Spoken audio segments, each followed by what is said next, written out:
أن قلبي للمدينة لرسول الله. Ba'zida insonlar Allohning oldidagi majburiyatlarini ado qilib, yon atrofdagi do'stlari, oilasi oldidagi majburiyatlarini esdan chiqaradi. Ko'pchilik shariatga binoan insonlar bilan qanday muomala qilish kerak, qanday munosabatda bo'lish kerakligini bilmaydi. Til yoki amali bilan boshqa insonlarga zarar yetkazish mumkinligini o'ylab ham ko'rmaydi. Ular faqat namoz o'qisam bo'ldi, jannatga kiraman deb o'ylaydilar. Bu muammoning bir tarafi.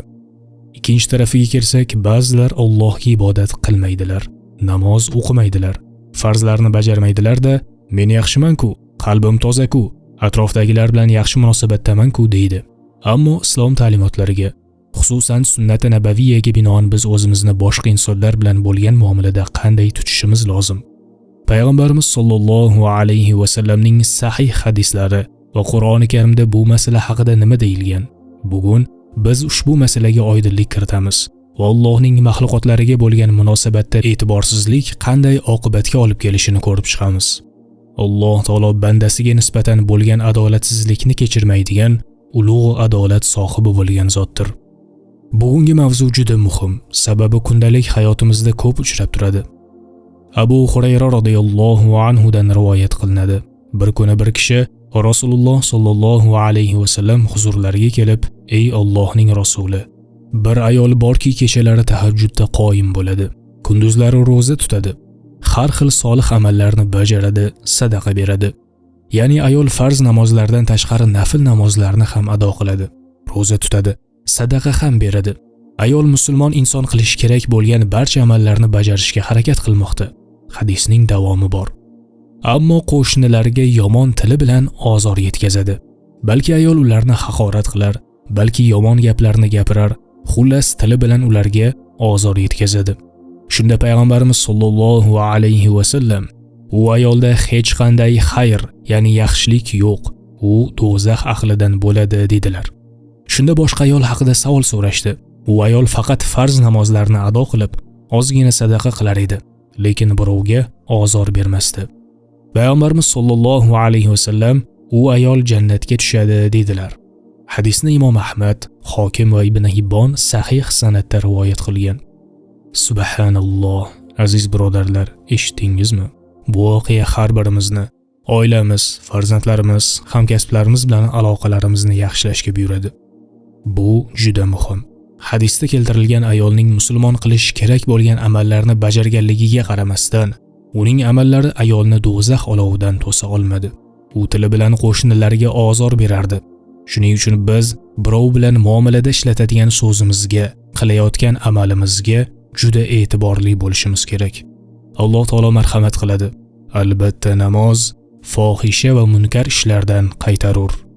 Agar namoz insonni gunoh ishlardan to'smasa, roza ko'zni tiymasa, yomon so'z gapirishdan to'smasa, Alloh taolo bu ro'zani va namozni qabul qilmaydi. Ibodat qilishdan maqsad Alloh taologa yaqin bo'lish, Allohga qurbat hosil qilish, yaqin bo'lish, amallarni anglamasdan, his qilmasdan bajarishda emas, balki ruhan poklanish va isloh orqali amalga oshiriladi. Jobir radhiyallohu anhu dan rivoyat qilinadi. Nabiy sollallohu alayhi va sallam, "Sizlarning menga eng mahbubingiz, qiyomat kuni menga eng yaqin o'tiradiganingiz husni xulqligingizdir.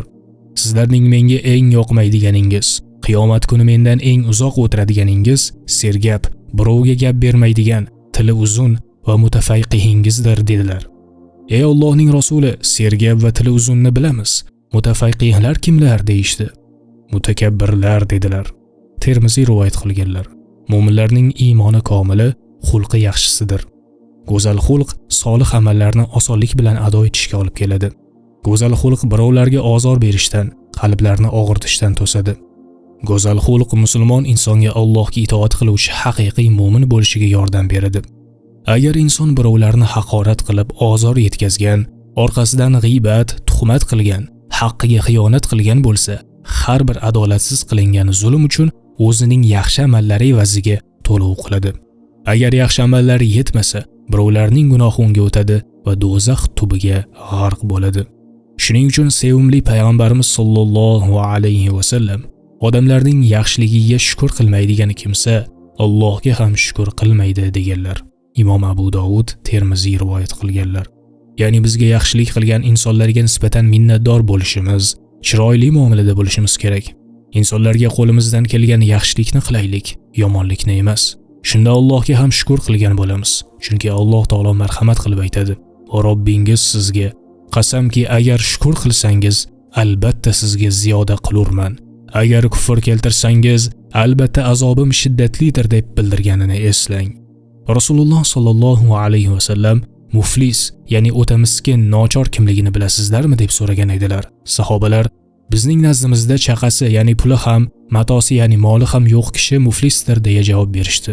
Shunda u zot sallallohu alayhi va sallam aytdilar: "Mening ummatimdagi muflis shunday kishiki, u qiyomat kuni namozi, ro'zasi va zakoti bilan keladi, biroq kimnidir haqorat qilgan, boshqasini badnom etgan, bunisining molini yegan, boshqasining qonini to'kkan, yana birovni urgan bo'ladi. Keyin uning yaxshiliklaridan ularga olib beriladi. Mabodo bo'ynidagi narsalar bitmay turib yaxshiliklari tugab qolsa, ularning xatolaridan olinib unga yuklanadi. So'ng do'zaxga uloqtiriladi." Imom Muslim rivoyati. Shunday ekan, solih inson bo'lishga harakat qilaylik. Tilimiz, amalimiz bilan birovlarga ozor bermaylik. Bir-birimizni hurmat qilaylik. Aks holda yaxshi amallarimizni qo'ldan boy berishimiz mumkin. Alloh taolo marhamat qilib aytadi: "Va Allohning yo'lida nafaqa qiling. O'zingizni halokatga tashlamang, ihson qiling. Albatta Alloh ihson qiluvchilarni xush ko'radi." Baqara surasi 195-oyat. يا أيها الذين آمنوا اجتنبوا كثيرا من الظن إن بعض الظن إثم ولا تجسسوا ولا يغتب بعضكم بعضا أيحب أحدكم أن يأكل لحم أخيه ميتا فكرهتموه أيحب أحدكم أن يأكل لحم أخيه ميتا فكرهتموه واتقوا الله إن الله تواب رحيم. Ey iymon keltirganlar, ko'p gumonlardan chetda bo'linglar, chunki ba'zi gumonlar gunohdir. Josuslik qilmanglar. Ba'zilaringizni g'iybat qilmanglar. Sizlardan birortalaringiz o'zining o'lgan birodarining go'shtini yeyishni yaxshi ko'radimi? Ha, yomon ko'rasizlar. Allohdan qo'rqinglar. Albatta Alloh tavbani ko'p qabul qiluvchi va rahimlidir. Hujurat surasi 12-oyat. Avvalo o'zimizga, so'ng sizlarga eslatma tarzida aytib o'tmoqchimiz. Musulmon inson shuni hamma narsadan avval Allohga ibodat qilishlik turadi. Keyin esa birodarlaringizning sizdagi haqqini ado qilishlik turadi. O'rinlarni almashtirishga urinmaylik. Avvalo Allohga ibodat, so'ng mahluqotlar haqqi. Ammo mahluqotlar haqqini ado etishlikni ahamiyatsiz deb bilmang. Oxiratingizni boy bermang.